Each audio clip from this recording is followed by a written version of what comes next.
All right, so I hadn't done a video in a while like I said I was going to. What happened was I thought I was going to be done this summer, and the two mechanics that I had work on my 383 stroker, well, they didn't hook an oil gauge up to it, so my bad. I should have done that first thing. So live and learn. Costly mistake, really costly, and not just costly, but really disappointing when you put that much money and time and effort and fix up an engine to a show engine, and then you have that happen. So the engine, from what I'm told, will probably need to be pulled apart, at least the top part of it, and I'll just to find out exactly how bad it is inside of there. But when they went to adjust the lifters, they realized oil was only getting to one side, and that there was metal shavings in there. So I don't know how bad that is. But anyways, long story short, well, when I first started this, I had bought a Corvette LT1. So that was a long time ago. No one, not the new LT Corvette engine, but the old one before the LS. And I changed my mind on that. I figured, oh no, I don't want to do all the electrical stuff. And I sold it on Craigslist and felt like an idiot because 2 weeks later, the guy who I sold it to had put it in a Camaro, and he's flying around town in his new LT1 with 70,000 miles on it. And I look like a dumbass because I'm still sitting here trying to piece together another engine. But anyways, I really wanted the LS engine, which I'm sure a lot of people do. I love carburetor engines. I love the smell of the gas, which sounds ridiculous, but that's part of the nostalgic feel for me. That gas smell. Exhaust smell, just that you get from a carbureted engine. Anyways, it's nostalgic. It takes me back, brings back memories from when I was younger, growing up in the 80s, 90s. But I also wanted the LS because, well, it's just quieter, more reliable. There's just so much more. So I took out the old dash that I had because I had bought a dash out of a junkyard, a car. It had like 15,000 mile. I don't remember. It hardly had any miles on it, and it had been junked probably 6 months after it had been bought in '65. But I bought that dash. I had it redid, the outside of it, the plastic chrome. I can't remember what they call that, but they don't call it chrome. Where they put that the chroming of the plastic. I don't remember exactly what it's called, but anyways, I was gonna do that because I wanted the original gauges with the carburetor, and I don't know, it just felt like it was the old school feel of it. And so what I did, I got the Dakota digital dash. It's not in there yet. I have it put together, but it's in the house and it's wrapped up, and I'm not gonna put it in this video because, well, nobody wants to see me walk around my dirty house looking for going to my spare room with all the extra car parts, which I will say, not as many car parts as there was 6 months ago, or a year ago. But all right, so last video, yeah, you all heard it run, you heard it start, and I thought it sounded awesome, but really I was just tearing up my engine because there was no oil building. A couple things that I've gotten fixed since then. I got the hydraulics installed.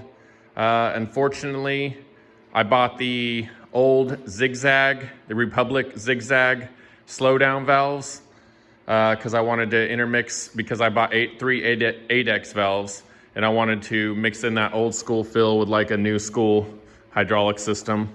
I'd love to have a Pesco hydraulic system, but they're awesome. They look awesome as far as looks. If I had this 59 El Camino back here, if it was all done in cherry, I would definitely put a Pesco in that. But with a 65, I don't know. I wrapped the frame already, and it just seems kind of pointless to wrap a frame of a car and put a Pesco system in it unless you're just wanting it because you want it all molded and nice looking. So since the last video, I got the hood aligned. I'll go ahead and show you that. It's aligned pretty stinking well. I've seen a lot worse. It's not perfect, but that's my fault. The guy aligning it was the guy who shot the candy paint. It's kind of funny. He asked me, he's like, so, he goes, whoever put this body on didn't line everything up first. And I was like, yeah, that's me, I'm an amateur. So live and learn there. Next time, don't bolt your body down until you got everything put together and you got everything lined up so that it all lines up before. So I got the hood aligned, it's aligned. Don't have to worry about chipping things or it popping up or hitting the corner or none of that. Well, unless I go to start hopping it, then that might happen, but I don't plan on hopping it. I only put 6 batteries in here to keep myself from hopping it. I was gonna go with 8 with the price of the AMG batteries. I didn't really want to spend that money replacing those in the future, all of them at once. It's a lot of money. They're expensive. I'm sure anyone watching this video who has hydraulics on their car or thinking about putting hydraulics on their car and has priced the batteries, you know how expensive they are. But so hood's aligned, bumpers aligned. He got those all aligned. I'm super happy with that. They came out great. I don't know if you noticed in the last video, because I didn't really want to show it. It was pretty depressing, but I had bought a new jack, which there it is there. I don't recommend buying Harbor Freight tools. What saves you money in the short run costs you in the long run. So I jack up my car. I've probably jacked this car up at least easily 1,000 times in the restoration process. Never fell off the jack once. So I jacked the car up, first time with the new jack. My friend was over here, and it slides off. Takes a big chip out from underneath the door there. You can see where the paint's not flawless and perfect. It's a little bit lighter on the red on the bottom left side from where we're looking at on the door underneath there. But I was afraid that I was gonna end up having to patch it up and cover it with the rocker moldings, which if you've seen a 65 with rocker moldings, some people love them, some people hate them. Well, I'm part of that second group. I can't stand them. I think to me, they're ugly, especially if you got a really nice paint job. Maybe if I went for more of an original paint job, I might think about putting the rockers on there and all the trim, but I didn't. I got a House of Color candy paint job, and I don't really want, here's the inside of my bumpers. Got all the brackets chrome. Yeah, it's not real clean yet. So he patched that up, he fixed that, he matched it the best he could, probably better than anyone else around here. I live in southern Missouri, so probably better than anyone else in Missouri could have done it, that I know of anyways. But there was overspray on the frame last time you guys saw it, and I had them sand that down and paint it. So that oversprays off the frame. So we got hood aligned, bumpers aligned. Sorry, it's cold outside in Missouri and it's a rainy day, so I don't plan on opening that garage door. I got my 1950s heater here, warming up. Got to plug that sucker in a couple hours before you want your garage warm, but it's way warmer in here than it is outside. I'm not going to open it up just to show the aligned bumper in the front. I'll show you the rear, and it looks about the same. And here's the rear bumper. Got that all aligned. You did an awesome job there. Yes, ignore the exhaust. I'm changing that. I'm thinking about having it pop out right here beside or on the outside of the back side of the rear tire. I'm thinking about having it come out right there. Or I'll have it come out on the outside of the frame rails like you see on most cars. You guys throw in some comments. Let me know what you think I should do with the exhaust. Should I pop it out of the back of behind the wheel there? Or should I have it pop out the back on the outside of the frame rails? And which that takes me to, this exhaust is gonna fully be gone because, well, back to the engine talk. I don't know if you saw it, I passed it here, but here's a 4L60E transmission. That's not the red I wanted on it, but my budgets wore a little thin because the 383 is coming out and I had to make a few tough decisions. It was pull that engine out, get it rebuilt, or just order a new one that's already built and blueprinted and has a warranty, and then put all my parts on that. Well, I decided to go with what I wanted to do from the very start, which was put the LS engine in it. I bought this LS engine. I got it covered up here so it don't get all dusty. Bought this LS engine on eBay. And boom, there it is. It's a LS1. It was so much cheaper getting an LS1. And as far as looks go, it has the look and the reliability that I'm gonna want. It had, I wanna say 32,000 documented miles. I had them send me the paperwork that matches the engine. So 32,000 miles, LS1. They were asking $3,900 for it. I got it for $3,400. Came with all the wiring, the ECM, I think is what it's called. Sorry, obviously I'm not an engine person, but and I know they could have just power washed this thing and made it clean, but it looks extremely clean. So maybe you engine guys could tell me just by looking at this if you think it's actually got 32,000 miles coming out of a 2004 Corvette. When I looked at the pulleys here, the paint looks brand new. So to me, and I know you got to pull it apart a little bit just to look on the inside to find out if it looks like it's got that few miles or not. But so LS1 4L8060, that's what's going in it. I am pretty freaking stoked. The 18th of this month, it's going to a reputable shop up in Springfield, Missouri. Show Me Speed is the name of it. And they're gonna pop that in there, do all the wiring. I got new gas tank, engine mounts, transmission mounts, new radiator made for an LS1 swap.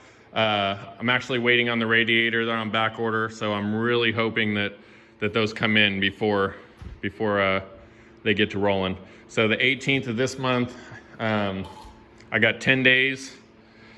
And the last thing on this video, I told you I was gonna get the hydraulics installed. Yes, it looks like it's lifted a little bit, but unfortunately, back to the hydraulics.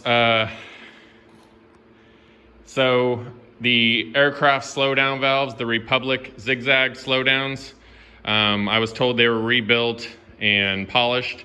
Well, they were polished.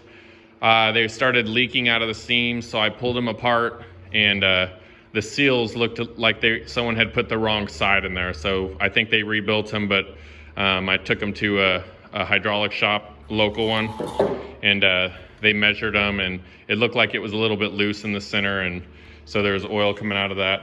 I had a little bit of bad luck with my 3 ADEX stumps. The Super Duty to the front works fine. The 2 regular duties, and I guess they have my 2 regular duty ADEX stumps. They have Super Duty solenoids on top. They're stainless steel Super Duty solenoids, which is awesome. Andy out of California, he did that for me because they took so long getting them to me when I ordered them years ago. And well, the only problem with that is one of the dumps wasn't working. So I got a hold of Andy, sent it back to him. He's gonna put it together. He's a busy guy, so I don't know if you've bought an 8X dumps before, or you've seen the prices that they're going for on eBay, like $1,500.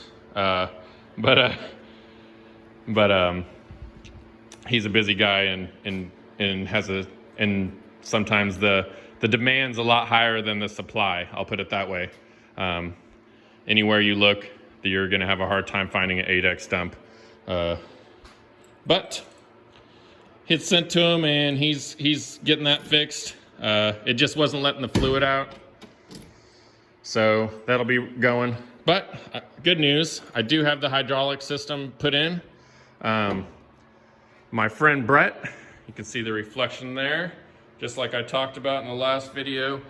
The reason I molded the trunk and didn't put anything on it, just wanted it when I open it up, boom, you got a reflection of the hydraulic system. Yes, it's not, the trunk will be, I'll probably do that after this summer, after I drive it around a bit. But I'm gonna put the stereo in after the summer, and then after I get the stereo in, then next winter I'm probably gonna get the trunk all paneled out and looking good. But I'm sure you're all like, shut up, dude, and show me the setup. Boom, there it is. And I think one thing with this setup, I'm not gonna name any names, but you can probably guess where I got it. They didn't clean out a couple things I didn't like about it. I love the setup, it looks great. A couple things I didn't like.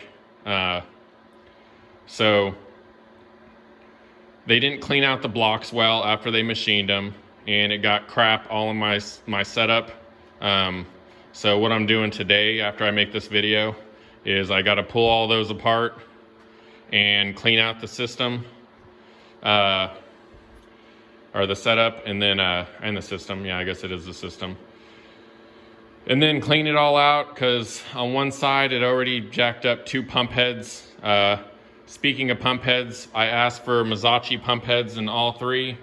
When I pulled apart this pump here, it did not have a Mazzocchi pump head in it. So another lesson learned: make sure when you order hydraulics, your best bet is order it apart, pulled apart. Tell them you want it all apart so you can see what you got, which I knew better. I knew I should have done that anyways, but I didn't. And make sure it's clean. You got everything you paid for, and then put it together yourself. If you don't know how, you're just gonna learn, and then because you're gonna have to pull them apart and put them back together most likely yourself in the future, especially if you don't live in an area where they have a hydraulic shop, which I do not. So I know how to pull these apart. I know how to work on them. They're pretty simple. If you can do anything mechanically, you're probably going to be able to pull hydraulics apart. And I've been pulling things apart since I was a little kid and putting them back together, starting with my toys and bicycles, everything. So it's all pretty much the same. Well, as far as pulling apart, take pictures. Here's the slowdowns. They look awesome. I love these. I don't like the new zigzags that they make, machine shops, where they're square. I wish somebody would, which Andy told me there's a guy doing it, but I wish someone would actually make a repop, not a repop, but would redo these and make it just like these, because maybe change it a little bit to make it their own if they wanted to, but to me these just look 1,000 times better than the new ones. They just look boxy, and I think there's another slowdown that I've seen in other cars that has the faucet top, and then I think, oh, it's a Parker slowdown. I actually like those. If I wouldn't have found these or didn't have these in here, I would have got that Parker slow down. I really like them. I know it's kind of silly to have a slow down that's this big, a 1/2 inch. A number 8 O-ring Boss is what they are, but I did it for the look. There's the 8X. Yeah, it's got the wire coming out of the top right now. I got the billet tops that go on there. We just wanted to get this set up together and working. Here's the batteries I got. I got the Odyssey batteries, Odyssey AMG. Yeah, look them up. They got pretty much probably the #1 reviews as far as people who put hydraulics in their car, and not just their car, or they're for hydraulics, but other stuff too, boat batteries and whatever. But boom, there it is. It's the setup. Go around it slow here. You can see where this one's pulled apart halfway already. I took that apart so I can send the dump off. This dump over here is actually the Super Duty valve body. That one goes to the front. We just wanted to be able to lift the back so that we could get it on the trailer and at least have one side. So my hydraulic setup, it's made it has 4 switches, front, back, and then one goes to each rear corner. So you can do, half you already know what I'm gonna say, but the standing 3, it's basically a standing 3-wheel setup. I don't plan on doing a lot of hopping or very much hopping, but after I drive it around for a year or two, I might do a little bit. I got a number 9 Masachi pump head that I will be having go to the front here, and 6 batteries, and then 3.5 ton coils in the front, pre-cut. So I don't know, you guys could tell me probably what you guys have in your setups and what that'll do, but that's what I'll have. So there it is. Whoops, didn't mean to slam that, but there it goes. That's where I'm at on it. So here next week, a little over a week, it'll be getting the engine dropped in.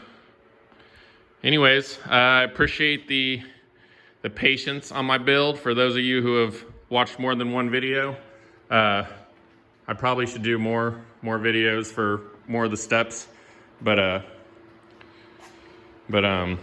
yeah, I work a lot. I work 50 to 60 hours a week and don't have time to be making a bunch of videos or editing videos, but I appreciate any comments. I just realized that I have the Apple TV and I couldn't really go under the comments on there when I went on my videos, but I did on my phone, and I replied to some of the comments. I know it's been a while, it was a while ago, but I'll reply to more comments, and if you would, give me a thumbs up so I can get a few more views on my videos.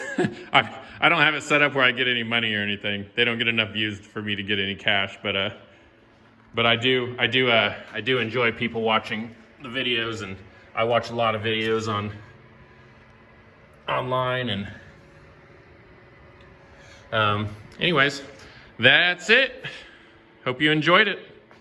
I'll post another video as soon as the engine's done.